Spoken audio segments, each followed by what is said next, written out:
mantan istri jual aset harta bersama, harta gonogini tanpa persetujuan dari mantan suami. Kedua-duanya sudah terpisah karena perceraian. Mantan istri menjual harta bersama tanpa melibatkan, tanpa persetujuan dengan mantan suami.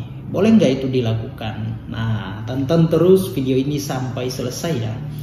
Nah, jadi teman-teman, ada mantan istri yang jual harta bersama, aset gonogini, di mana kedua-duanya ini mantan suami dengan mantan istri sudah terpisah karena perceraian, dan selama usia pernikahan mereka mantan suami yang bekerja menjadi tulang punggung, dan selama itu ya ada beberapa aset baik bergerak maupun tidak bergerak ya, seperti rumah, mobil dan lain-lain. Nah, setelah mereka terpisah karena perceraian, mantan suami lebih memilih untuk keluar dari rumah, dan mantan istri yang tinggal atau mendiami rumah yang menjadi harta bersama. Nah, lalu kemudian ternyata mantan istri butuh uang, diam-diam menjual rumah tersebut tanpa persetujuan, tanpa sepengetahuan, dan tidak melibatkan mantan suaminya.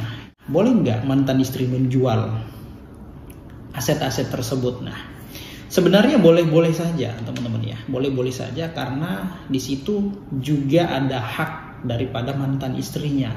Tetapi ingat, tindakan yang dilakukan oleh mantan istri yang menjual aset-aset harta bersama, di mana harta-harta tersebut belum dibagi kepada pihak-pihak yang punya hak, ya merupakan tindakan yang melawan hukum ya. Mekanisme atau proses jual belinya itu cacat hukum, tidak sah teman-teman ya. Kasihan si pembelinya. Tetapi ingat, perlu diketahui bahwa ada juga pembeli penjual yang tidak beritikat baik.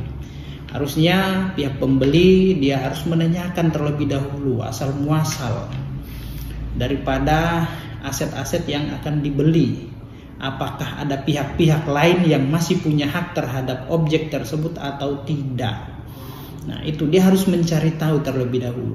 Kalau misalkan harta tersebut merupakan harta bersama, maka dia harus mencari tahu ya, sudah ada putusannya belum, terus kemudian mengenai pembagian harta bersamanya sudah ada atau tidak. Nah, kalau tidak ada ya si pembeli jangan melakukan transaksi. Nah, boleh melakukan transaksi, yang penting melibatkan atas persetujuan dari mantan suaminya. Kalau ada persetujuan ya tidak jadi masalah.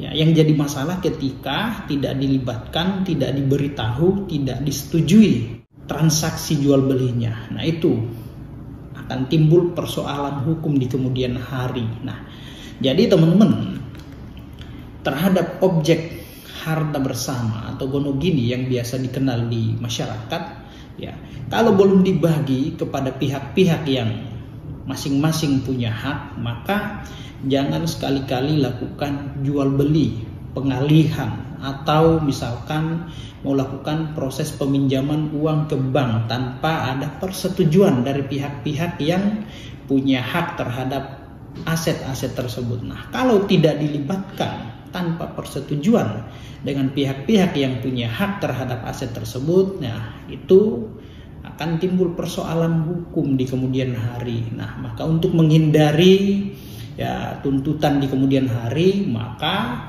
ya baik pembeli maupun penjual ya harus secara itikat baik melibatkan semua pihak yang memang ada kaitannya atau punya hak terhadap objek-objek tersebut. Nah, mengenai tindakan yang dilakukan oleh mantan istri menjual aset objek harta bersama gonogini tanpa persetujuan, tanpa sepengetahuan, dan tidak melibatkan mantan suami atau pihak-pihak yang punya hak terhadap objek tersebut merupakan tindakan yang melawan hukum. Nah, maka ketika itu terjadi sangat berpotensi untuk dilakukan tuntutan ya. terhadap pihak-pihak yang terlibat dalam proses jual beli, misalkan mantan istri, si pembeli, ataukah mungkin melibatkan pihak dari notaris, PPAT dalam proses administrasinya. Nah, ini bisa terseret semua nantinya, bisa dituntut ya secara perdata. Nah, tapi misalkan ada manipulasi data di sana sehingga si pembeli mau membeli objek tersebut karena disodorkan data-data palsu, keterangan palsu di sana, maka mantan istri bisa dituntut secara pidana juga nantinya ya.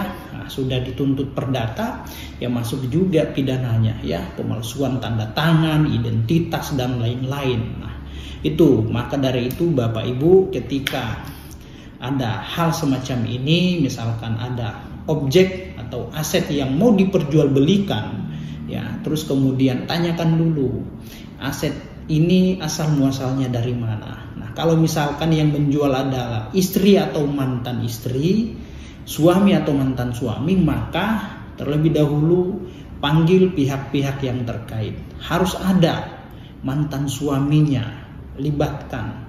Harus ada suaminya, harus ada anak-anaknya. Kalau misalkan belum bercerai, maka ya harus melibatkan suaminya, suami sahnya, harus melibatkan ahli warisnya, panggil semua, biar jelas, terang, tidak timbul persoalan di kemudian hari.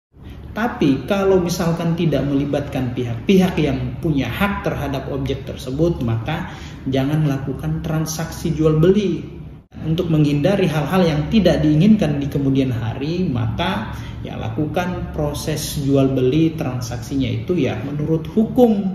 Itu ya ada syarat sahnya jual beli, ya itu harus diperhatikan. Nah, itu jangan kemudian dilakukan transaksi tapi tidak melibatkan pihak-pihak yang terkait yang punya hak terhadap objek, maka saya pastikan pasti bermasalah di kemudian hari. Nah, untuk menghindari tuntutan di kemudian hari, maka lakukanlah cara-cara yang diatur oleh hukum.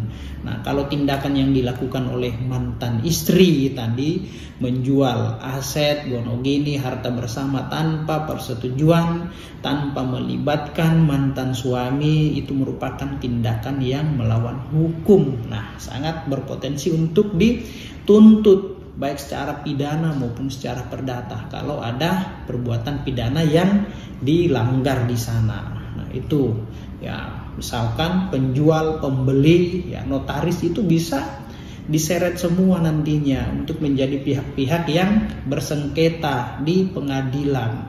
Nah, maka dari itu lakukanlah proses jual beli, transaksi yang diatur oleh hukum ya.